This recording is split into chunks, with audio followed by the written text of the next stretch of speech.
so we're going to be using this sheetrock lift to sheetrock this room, the ceiling, and the upper parts of the walls. I'll show you how it works real quick.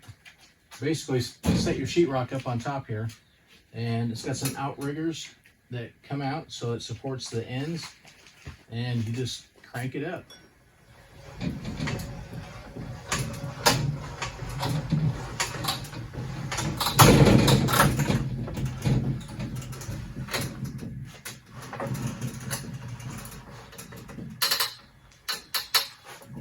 Get it close to the ceiling, and then you just move it into position.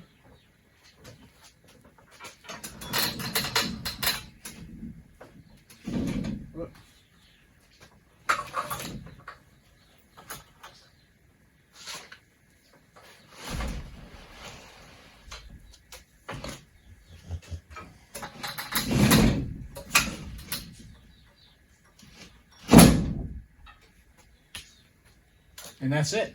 It's up there. Now all you gotta do is get on a ladder, throw some screws in.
Okay, so unfortunately, that's all the footage I could find of us putting up drywall.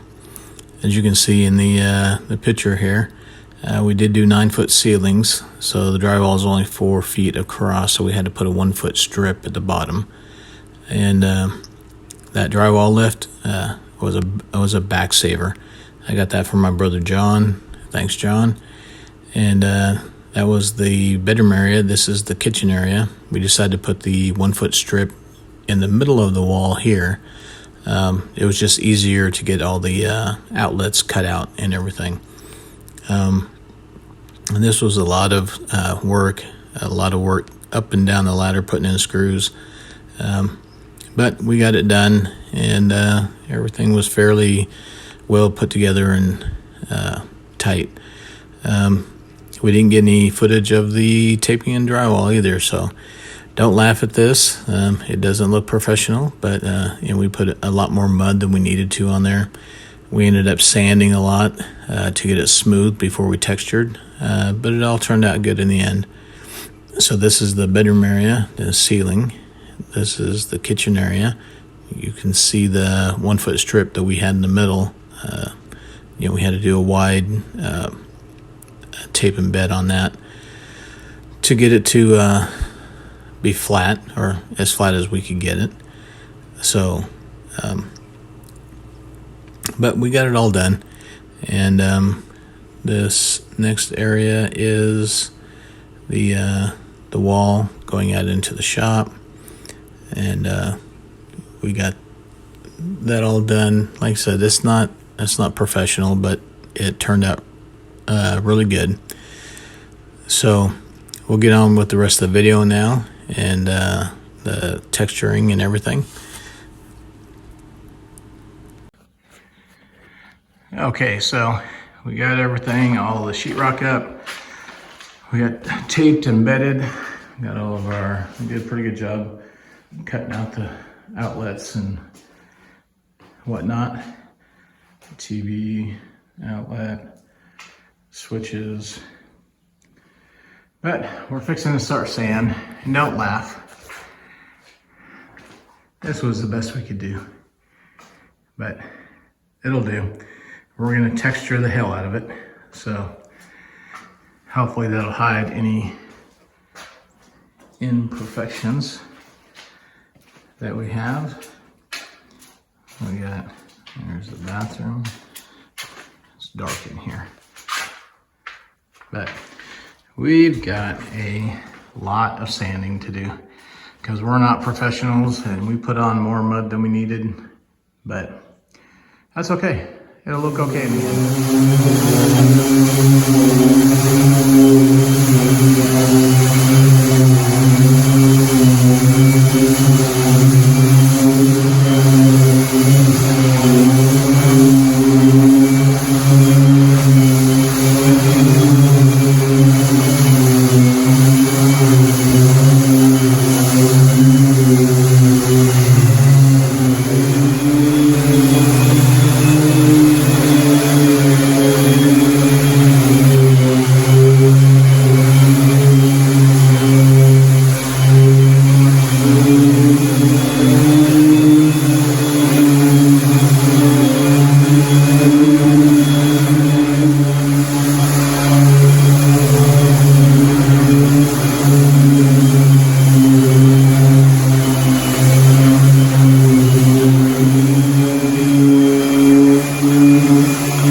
Okay, so we've been working on drywall for a week at least. So we've got all the drywall done, got it sanded, got everything taped off, the windows, and we've already put a coat of texture on this wall.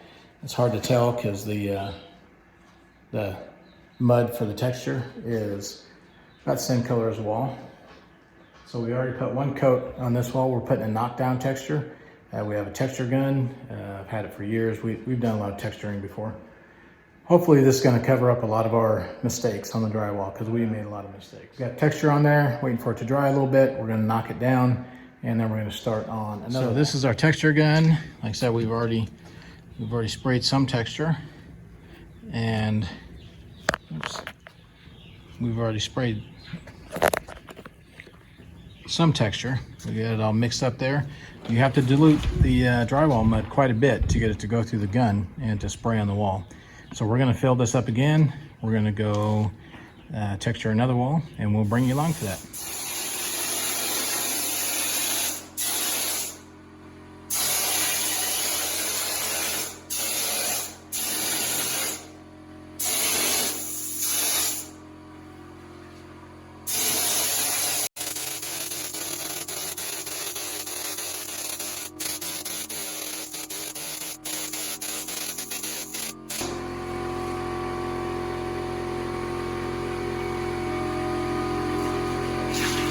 That's how you do it. All right, so I think it's about ready to knock down the texture, and you're just looking to kind of skim over it. We did this a lot in our old house as we were taking down wallpaper.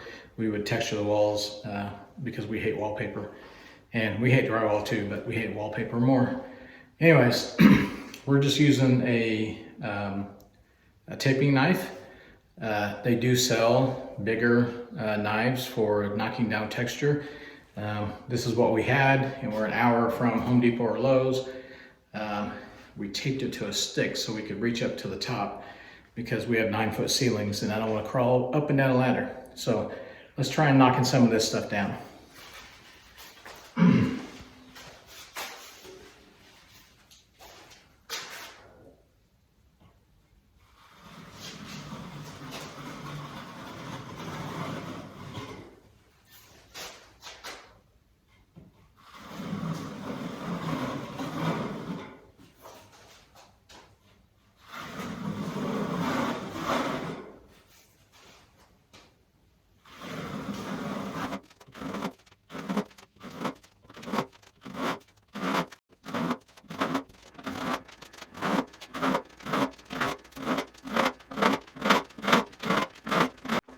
you can see, it's fairly easy to knock down.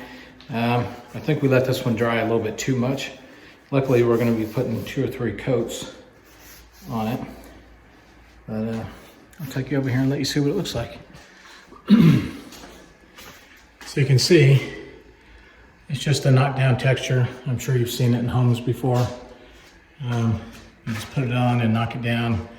You can see here where the drywall, where we had the tape in bed, this dried a lot quicker than on the bare drywall. So the next coat we're gonna have to do a little bit sooner. And this is a texture that's done by a lot of builders and stuff because it hides a lot of imperfections. So that's why we're doing it. We had it in our last house. We liked it. It does hide a lot of imperfections. So we're gonna knock down this wall a little bit earlier than we did the first wall. And I got my son going to get 3 or 4 more of those boxes of drywall mud, because this takes a lot of mud. I had forgotten how much mud it takes. Plus we were doing walls that had already been tape bedded and primered in our old house. So this, we're doing raw drywall, and after we do this, we'll prime the whole room and then we'll paint it. Okay, so I just finished knocking down this wall, and it actually looks a lot cleaner, a lot more uniform than the first wall. Our first wall was kind of the experiment to get going. We are going to end up putting at least 2 coats of texture on. So I'm fixing to do another wall. And let me get this set up here. I'm fixing to do another wall, but a little tip: if you're using a drywall trowel like this, they have sharp edges. I just rounded those over with a sander. And otherwise, sometimes it leaves like a little sharp edge mark in your texture.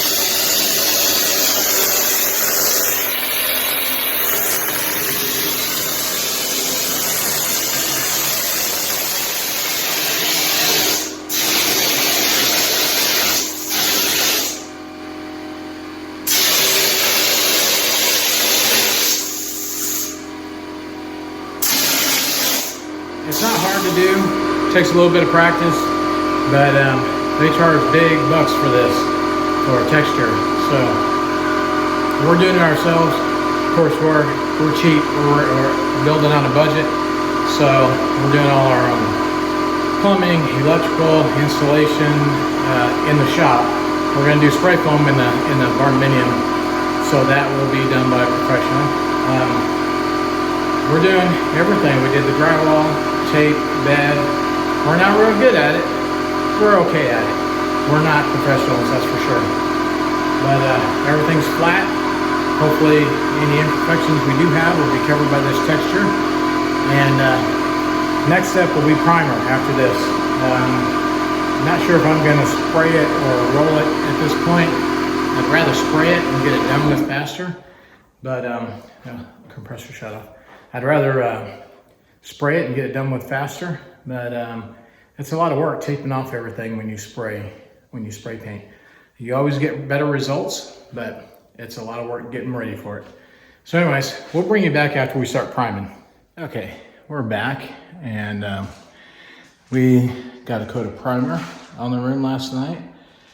And you can see where to go, seam over there. And it's not perfect. The walls look really, really good. We got a couple seams on the ceiling you can still make out.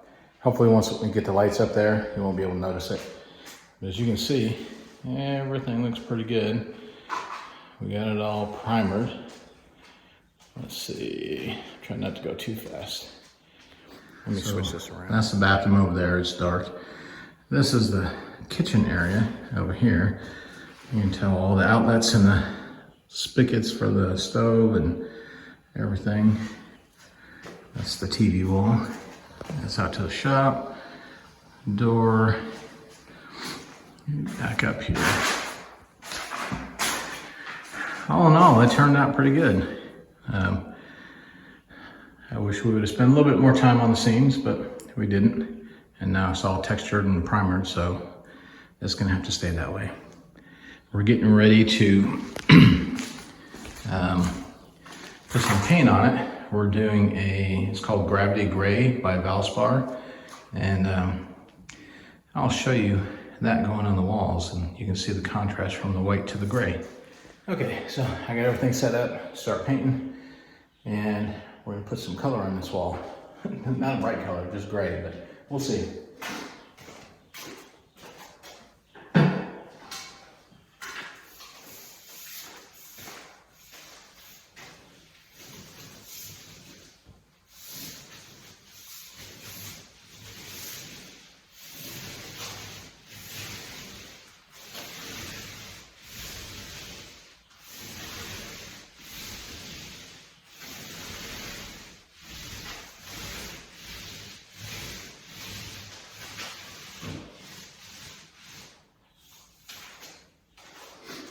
So far, I'm liking it, and it's going on really good, covering really good.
All right, I like it. So this is what we're going to be doing for the next few hours. So we'll see you in a little bit.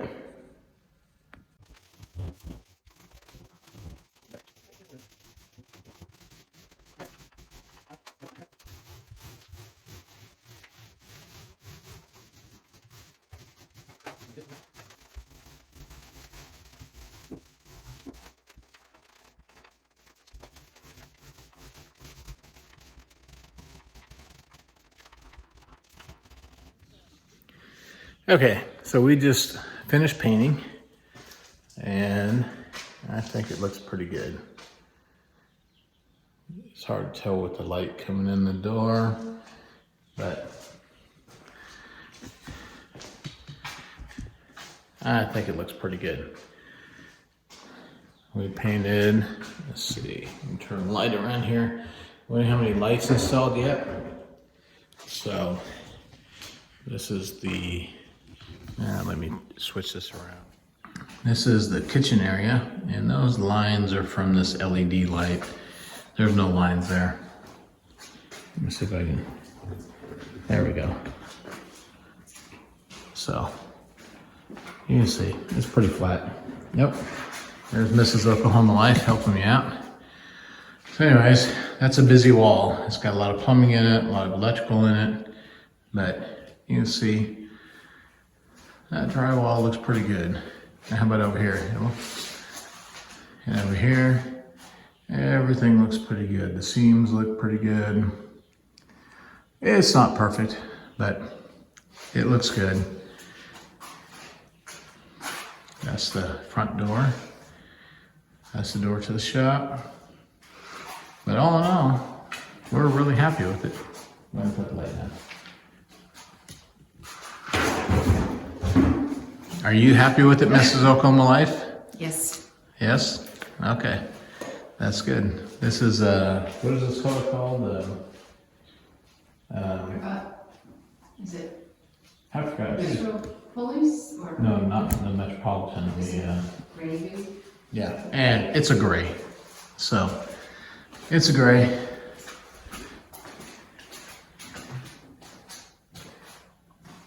What is Gravity. this? Gravity gray. This is gravity gray. I didn't know gray had gravity, but it's gravity gray. So we did a satin finish.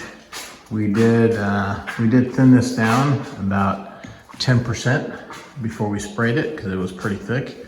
We also thinned down the Kills primer about 10% before we rolled it on. So anyways, this is what it looks like. Next step is going to be trim, getting all the outlets installed, and getting the shower installed. That's going to be a major ordeal. So we got a shower there, that little nook over there, we're going to build a cabinet in there, and everything's coming along, looking good.